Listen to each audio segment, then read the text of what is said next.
Hello everyone, and welcome to this video. In this video we are going to be looking at a brand new Dreamcast game which has just been released. The game is known as Intrepid Izzy. The game has been out for a while now for the PC, and I have already done a video review of that game, which I will leave in a link in the description if anyone is curious about what I thought of that. Here in this video, however, I have been given early access to a copy of the Dreamcast release, which we are going to be unboxing and taking a look at. So without further ado, let's get this video started. Okay, so right from the very start, I have something very special to show you. However, this will only be for a select few people. The packaging that Izzy comes in has specialist artwork on the boxes or sleeves. Now, this might not be that important for a lot of people out there, but I do know that for others this is an additional feature and part of something that just adds more to the item and the collection itself. This is something that only retailers and a select few people will be getting, and you as a customer won't really get this.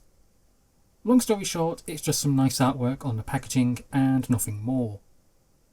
It is nice, it is a little something extra, and if you do want to have this, however, I do recommend that if you do want the box, because it means something to you, then you can always ask the retailer if they are willing to give or sell you one.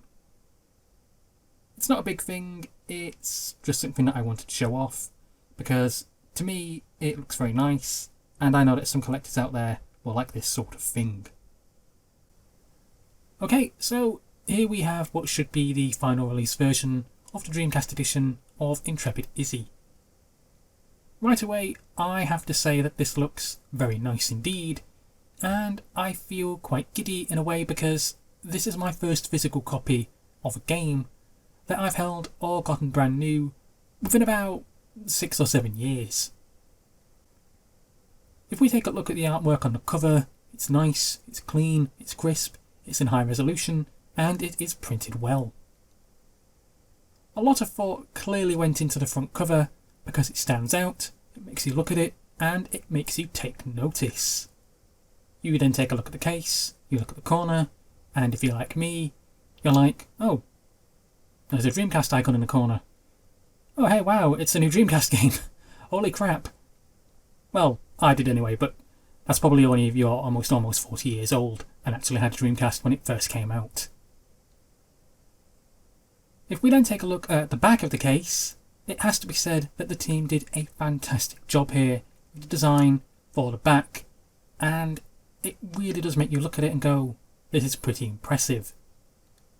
When I look at this, I really do feel as if I've gone back in time by something like 20 years, and I am actually looking at an official Dreamcast product that I would have found in a store. It just looks and feels like it has that genuine feel of the game cases back in the day, and it really makes me feel old, and it makes me feel very nostalgic. The one thing that I will point out that I'm sure eagle-eyed Dreamcast owners will have noticed is the case.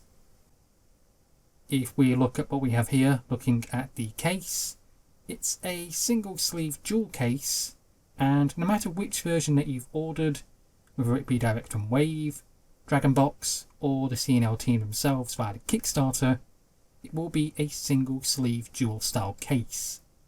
So whilst the Wave edition of the game has the PAL/EU style artwork with the blue Sega Dreamcast logo and swirl, it's sadly not in the big junky cases that they were originally released in within the PAL and EU territories. This is basically down to a cost-cutting measure because an empty Dreamcast game case can cost up to about $6 to $10 depending on where you're buying them from, and if you then times that by how many hundreds that a retailer will have to order, the cost very quickly starts to rack up. If we do open up the case, we are greeted with a sea of blue colouring, and here we have the disc of the game. The disc can kind of look a little bland when compared to the front and back of the case, yet I feel it has its own personal charm, as I do like the mini Izzy on the side, and also simply knowing that this is a new Dreamcast game alone well, it makes me feel very grateful because the Dreamcast was a very special console to me, and to just have this here in my hand fills me with quite a lot of joy.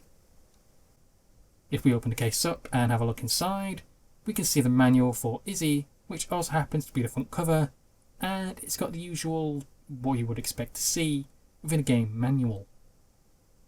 It has some brief info on the game, controls, how the VMU works, and what's more is that the manual isn't just simply black and white, but it is fully fleshed out with colour, beautiful artwork, clean text, and is expertly put together. The manual may only be a couple of pages, but just looking through it, it really does take me back and give me that same feeling of when I originally had a Dreamcast and when I would get a brand new game for it and skim through the manual. But yeah, here we are in 2021 and a brand new Dreamcast game. I hope you enjoyed what I've shown and what you have seen, and if you are a Dreamcast collector, then get on out there, because there's a brand new Dreamcast game out there to add to your collection.